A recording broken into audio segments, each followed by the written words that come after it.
Bom dia, segundo ano, tudo bem com vocês? Nós vamos ver hoje, lá na página, eu quero que vocês coloquem, lá na página 22, tá? E nós vamos ver, então, carta do leitor. No texto anteriormente, nós vimos o que era resumo, né? Textos objetivos, e a carta do leitor nada mais é do que um texto objetivo também, certo? A carta do leitor, ele é colocado, né? Especialmente num jornal. É um lugar destinado somente para as pessoas que querem falar, colocar a sua opinião, colocar a sua crítica sobre determinada notícia que leram ou no jornal ou numa revista, tá? Então, o texto, esse tipo de texto já caiu em vestibulares, tá? Já caiu aqui no vestibular da UFSC, que eu já falei para vocês, que a UFSC trabalha vários gêneros textuais, por isso é muito importante que a gente atente, né, para a estrutura, a linguagem, né? É óbvio, por ser carta do leitor, não quer dizer que você tem que escrever de qualquer jeito, a sua opinião, obviamente, mas sem as regras a serem cumpridas para esse tipo de texto ser publicado, tá? Então, primeiramente, esse tipo de texto, ele tem que ter uma linguagem clara e objetiva, mas ele não pode utilizar de gírias e nem de coloquialidade. E usar, né, obviamente, a regra da norma culta da língua portuguesa. Eu vou passar os slides aqui, e daí eu vou falando para vocês certinho como se passa a estrutura da carta do leitor, as características que ele tem, enfim. Então vamos lá. A carta do leitor. A definição. O que é uma carta de leitor? É um texto que o leitor envia a um jornal ou a uma revista para relatar algum fato ou para expressar sua opinião sobre alguma notícia, como eu acabei de falar para vocês, né? Um tema atual ou artigo publicado.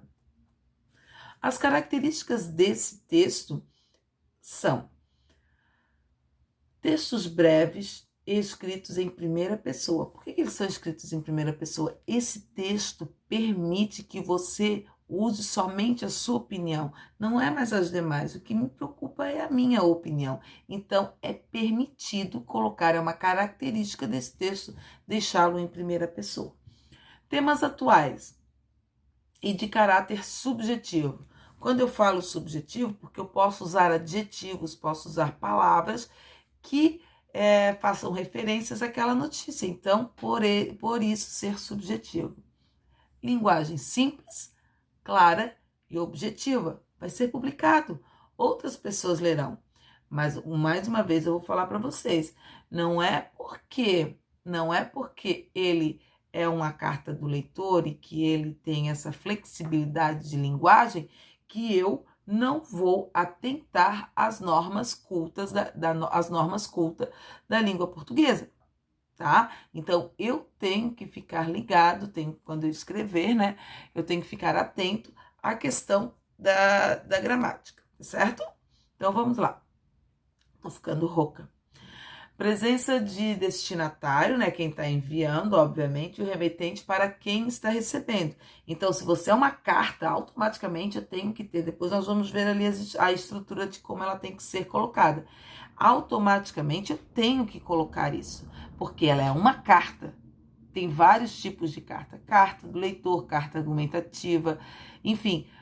E por ele ter esse elemento carta, ele tem automaticamente essa estrutura a ser respeitada. Texto expositivo e argumentativo. Você vai defender a sua ideia e você vai mostrar por que você está colocando aquela ideia, ok? Estrutura do texto de carta do leitor. Vocativo. Aparece o nome da revista ou do jornal e pode vir acompanhada de local e data. O chamado de cabeçalho.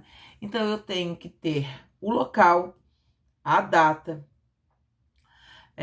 tenho que ter o vocativo, que é o chamamento, caro editor, caro jornalista, caro fulano de tal, linha notícia, né? Depois eu tenho a introdução, que é o corpo, o que eu vou falar sobre a notícia, o desenvolvimento, que é a tua defesa, a tua opinião sobre aquilo dali, e a conclusão, que você vai amarrar as suas ideias e automaticamente, né, cria uma sugestão para o jornalista, para aquele tipo de texto.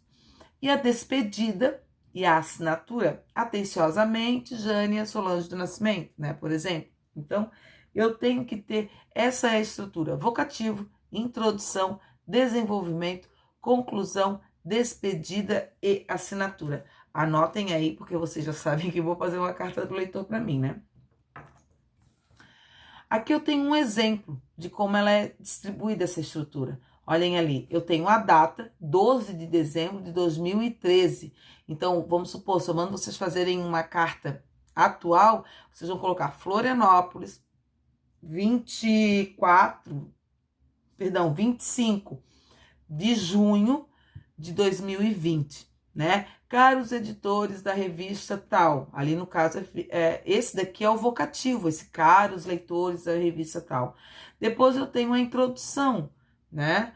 Eu vou apresentar qual é a notícia, né? Que eu achei relevante. No corpo do texto ali, eu tenho o meu desenvolvimento, né? Então ali, quando ele colocou após ler a matéria, fiz uma lista dos locais que me interessam conhecer, uma vez que sou antropólogo e um grande viajante explorador de lugares. Ele está defendendo por que ele quer, né, a questão do que achou interessante da notícia. Quanto a isso, tem uma sugestão para o próximo mês. Ali ele está incluindo a sugestão, certo? Parabéns pelo trabalho. Altamente subjetivo, porque ele mostra muito, né, o posicionamento dele. Aí depois, agradeço a atenção, que é a despedida, e o nome dele, né? João Ribeiro, Porto Alegre, Rio Grande do Sul. Então, ali ele coloca o nome dele, tá certo? Então, essa é a estrutura básica para para uma carta de leitor, produção dela, né? Então, vamos lá, coloquem nas páginas 22 a 23, tá? 22 e 23, que é o que nós vamos fazer: analisar uma carta de leitor, 2 cartas de leitor, e depois nós vamos fazer a interpretação, tá bom? Ó, um grande beijo e espero vocês na nossa aulinha.